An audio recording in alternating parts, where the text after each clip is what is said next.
कल हमने वर्ग अवयव तक अवयव के प्रकारों में वर्ग अवयव तक देखा था। तीसरा पॉइंट था वर्ग अवयव। चौथा पॉइंट है विकर्ण।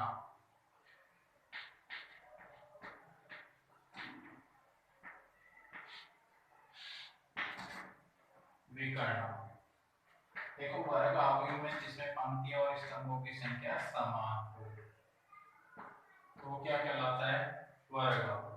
लेकिन विकर्ण अवयव में विकर्ण के अतिरिक्त शेष अवयव जो है वो क्या होने चाहिए, शून्य होने चाहिए।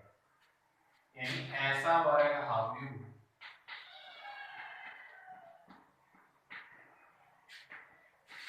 जिसमें मुख्य विकर्ण के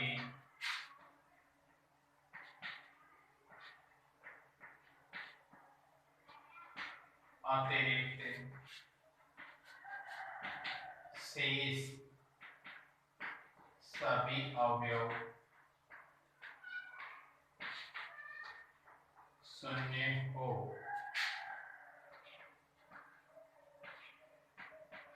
विकर्ण अवयव कहलाता है। अर्थात इसमें तो कोई अवयव शून्य नहीं होता था, लेकिन विकर्ण अवयव में विकर्ण के अतिरिक्त शेष सभी अवयव क्या होते थे, शून्य। जैसे a बराबर ये मुख्य विकर्ण हो गया, इसके अतिरिक्त ये शेष अवयव क्या हो गए, शून्य। तो ये 2 × 2 क्रम का है। दूसरा है 3 × 3 क्रम वाला 2 0 0 0 3 0 0 0 -1। अर्थात देखो मुख्य विकर्ण के अवयव तो संख्यात्मक है, लेकिन शेष अवयव क्या है, शून्य। तो ये कौन सा अवयव है, विकर्ण अवयव। नेक्स्ट अवयव है अदिश अवयव। तो आपने देखा कि विकर्ण अवयव में तो विकर्ण के अवयव क्या हो, विकर्ण के अतिरिक्त शेष अवयव शून्य होते हैं। लेकिन अदिश अवयव यानी ऐसा विकर्ण अवयव जैसे विकर्ण के अवयव क्या हो, समान हो। शेष अवयव तो शून्य होंगे, लेकिन विकर्ण के अवयव क्या होने चाहिए, समान। तो वो कौन सा अवयव कहलाएगा, अदिश अवयव। तो ऐसा विकर्ण अवयव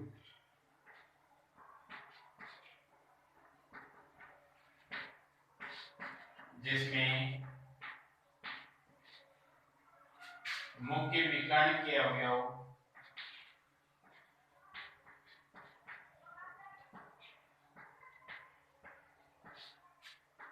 समान हो तथा शेष सभी अवयव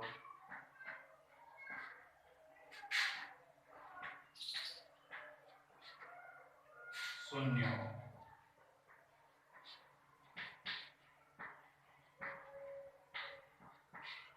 अदिश अवयव कहलाता है।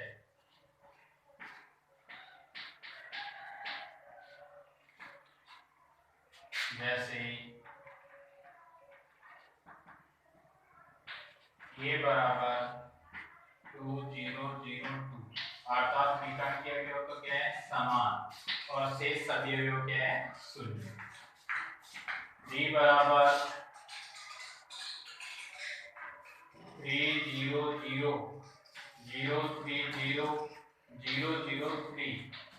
अब इसमें भी देखेंगे विकर्ण के अवयव क्या है, समान है, और शेष सभी अवयव क्या है, शून्य है। ये कौन सा अवयव हो गया, अदिश अवयव। नेक्स्ट अवयव है तत्समक या इकाई अवयव।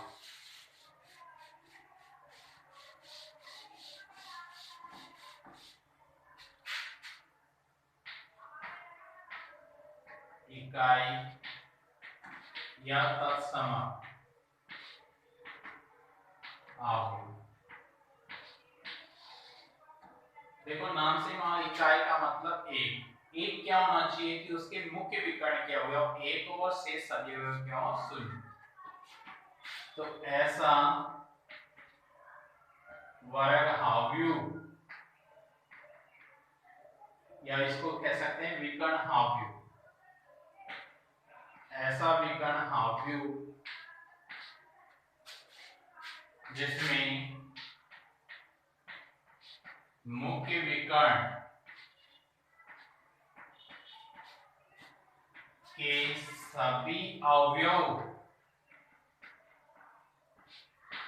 एक हो तथा शेष अवयव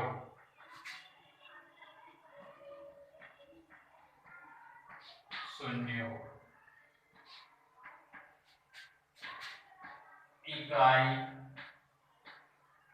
हाव्यू कहलाता है।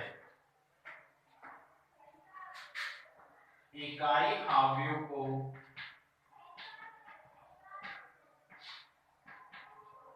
किससे व्यक्त करते हैं? आई से व्यक्त करते हैं। इकाई हाव्यू को आई से निरूपित किया जाता है। जैसे आई बराबर, ये इकाई हाव्यू है 1001, ये किस क्रम का है? 2 into 2 क्रम का। दूसरा इकाई हाव्यू है 10001, अर्थात इसके मुख्य विकर्ण के अवयव क्या है? 111 और शेष सभी अवयव क्या है? शून्य। तो इकाई अवयव कौन सा होता है? ऐसा विकर्ण अवयव। विकर्ण अवयव क्यों लिखा है? क्योंकि विकर्ण के अतिरिक्त शेष सभी अवयव क्या होते हैं? शून्य। तो विकर्ण अवयव जिसमें मुख्य विकर्ण के सभी अवयव क्या होने चाहिए? 1। तो मुख्य विकर्ण ये हो गया, इसके सभी अवयव क्या होंगे? 1। तो ये क्या हो जाएगा? और शेष अवयव क्या हो? शून्य। तो ये क्या होगा? इकाई हाव्यू। नेक्स्ट है शून्य हाव्यू। देखो नाम से ही पता चल रहा है कि शून्य, अर्थात ऐसा हाव्यू जिसके सभी अवयव क्या हो? शून्य।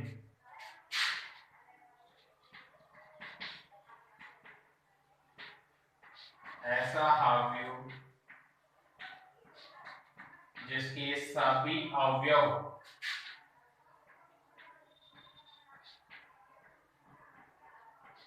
शून्य हो, शून्य हाव्यू कहलाता है। इसे ओ से निरूपित किया जाता है।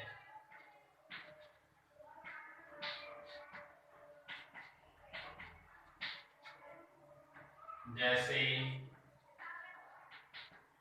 ए बराबर 0000, कौन सा हाव्यू है? शून्य, 2 into 2 क्रम का। बी बराबर 00000000, ये 3 into 3 क्रम का क्या है? शून्य हाव्यू। तो इकाई हाव्यू में तो विकर्ण के अवयव 1 होते हैं और शेष सभी अवयव शून्य, और शून्य हाव्यू में सभी अवयव क्या होते हैं? शून्य। ये शून्य हाव्यू। नेक्स्ट हाव्यू है त्रिभुजाकार हाव्यू।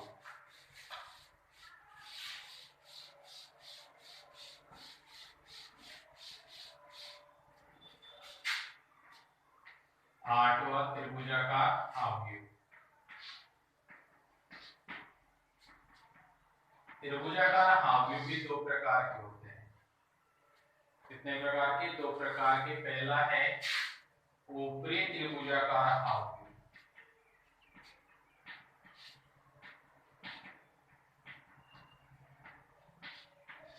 नाम से पता चल रहा है कि ऊपरी त्रिभुजाकार यानी ऊपर त्रिभुज बनना चाहिए, अर्थात मुख्य विकर्ण के ऊपर के नीचे के अवयव क्या होने चाहिए? शून्य। जैसे ये है, तो मुख्य विकर्ण हो गया और ऊपर त्रिभुज बनना चाहिए, तो त्रिभुज बन गया, तो अर्थात मुख्य विकर्ण के नीचे के अवयव क्या होने चाहिए? शून्य। तो ऐसा वर्ग हाव्यू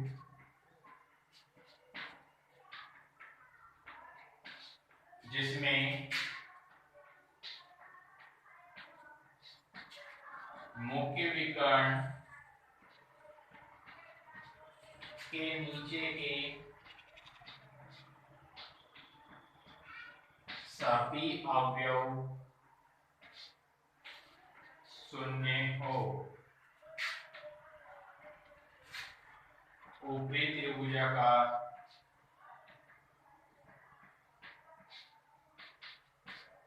अवयव कहलाता है।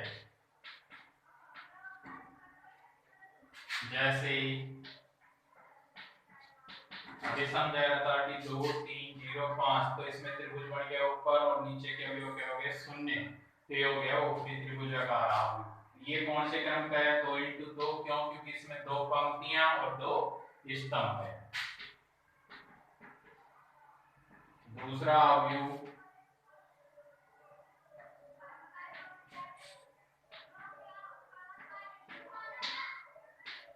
इसमें भी देखा तो मुख्य विकर्ण ये हो गया, और मुख्य विकर्ण के ऊपर देखो, मुख्य विकर्ण के ऊपर क्या बन गया? त्रिभुज, तो नीचे के अवयव क्या हो गए? शून्य। ये कौन सा अवयव है? ऊपरी त्रिभुजाकार अवयव। सेकंड है निम्न त्रिभुजाकार अवयव।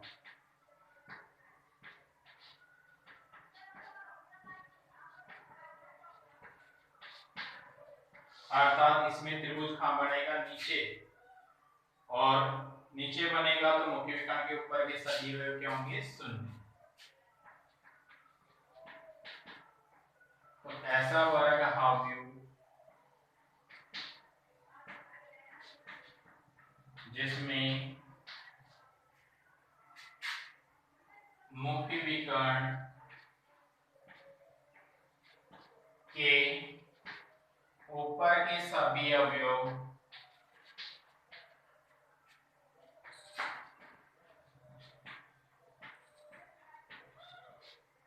शून्य हो, निम्न त्रिभुजाकार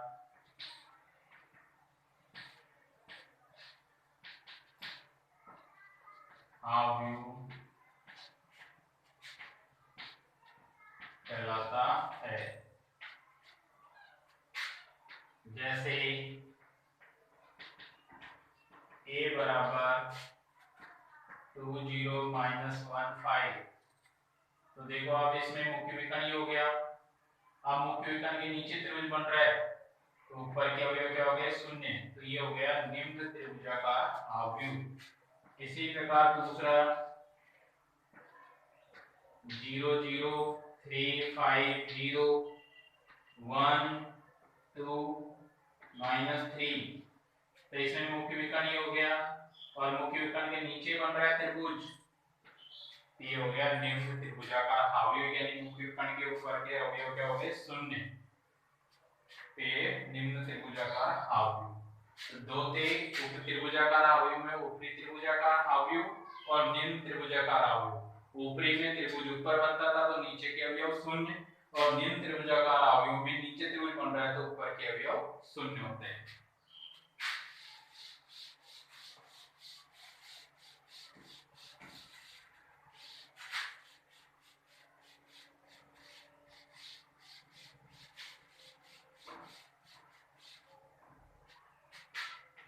नेक्स्ट है समान अवयव। समान का मतलब एक जैसे, एज इट इज, दोनों इक्वल होने चाहिए, दोनों सेम होने चाहिए। जैसे a बराबर 2 3 -1 5 है, तो दूसरा भी क्या होना चाहिए? क्रम भी समान होना चाहिए और अवयव भी क्या होने चाहिए? समान। तभी क्या होंगे? दोनों समान अवयव होंगे। दो अवयव a बराबर aij तथा b बराबर bij समान अवयव कहलाते हैं। कब कहलाएंगे? यदि फर्स्ट कंडीशन, यानी पहली शर्त क्या है? वे समान क्रम के हों।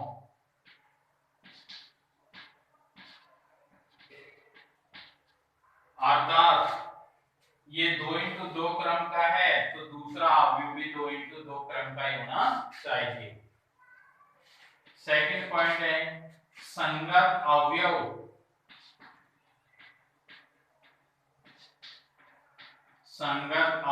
के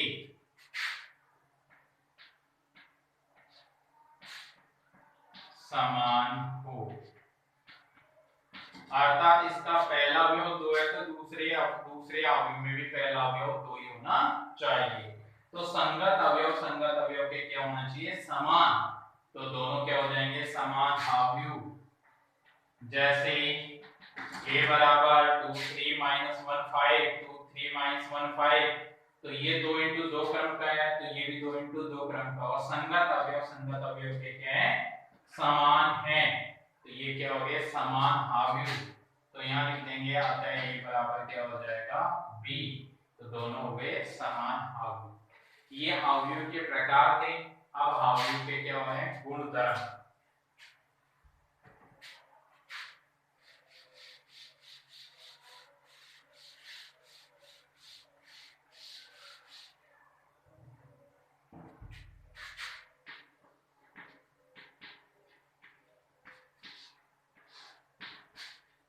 सबसे पहले गुणधर्म में परिवर्त अवयव। परिवर्त का मतलब चेंजिंग, अर्थात इसमें होती क्या है, पंक्तियां और स्तंभ। तो पंक्तियों को स्तंभों में, स्तंभों को पंक्तियों में बदलने पर प्राप्त अवयव क्या कहलाता है, परिवर्त अवयव। ऐसा वर्ग अवयव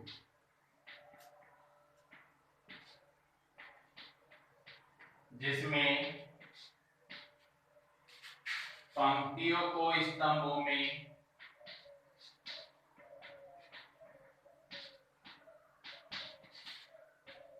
तथा स्तंभों को पंक्तियों में बदलने पर प्राप्त अवयव मूल अवयव का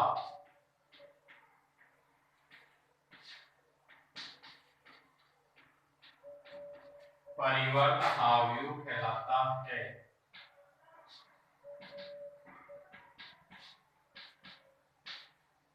यानी उसका ट्रांसपोज, अर्थात अवयव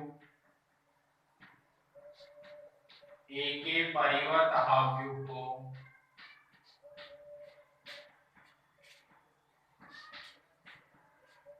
A की पावर t, अर्थात A का ट्रांसपोज या A' से निरूपित किया जाता है। जैसे a बराबर 2 3 -1 5, ये 2 into 2 क्रम का, इसका ट्रांसपोज करेंगे तो ये पंक्तियां हैं, तो पंक्तियों को स्तंभों में और स्तंभों को पंक्तियों में। तो ये पंक्ति थी, इसको स्तंभ में परिवर्तित कर दिया, दूसरी पंक्ति को भी स्तंभ में परिवर्तित कर दिया। एक को परिवर्तित करेंगे तो दूसरा ऑटोमेटिक परिवर्तित भी हो जाता है। तो इनको पंक्तियों को स्तंभों में, स्तंभों को पंक्तियों में बदलने पर प्राप्त अवयव क्या कहलाता है, परिवर्त अवयव कहलाता है। जैसे कि